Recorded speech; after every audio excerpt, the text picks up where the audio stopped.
joint purpose that we need to be doing, that we feel we have to do. I remember having the ideas about composing the song cycle back in 2000, perhaps even earlier. Kollwitz was a mainstay in my life. I grew up with her pictures hanging in my home. Then when the project crystallized in 2012, and then comes to fruition in performance in 2013, and now we stand here on the doorstep of recording, it's very moving, especially that I have such great artists such as Eliot, Fisk, and Anne Harley bringing this to life.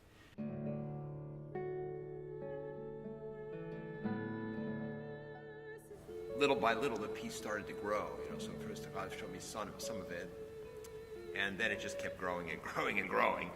And there was one Christmas time, I remember. This must have been 2012 to 13, I guess.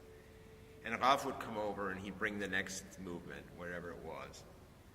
And we'd be there working away on it forever. He'd come at 3 in the afternoon, and we would just be there working and working and working and working.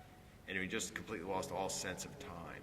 It's unlike any other song cycle that I know of. There is nothing like it in the repertoire. And it's also a monument to Käthe Kollwitz and the things that she stood for. It starts off with a young woman kind of full of hope and innocence, and she goes through some very difficult experiences in her life, the most traumatic being the loss of her youngest son.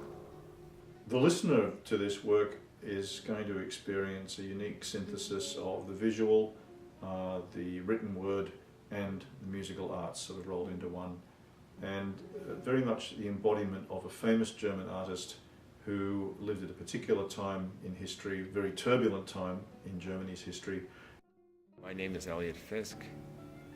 My instrument is the classical guitar, and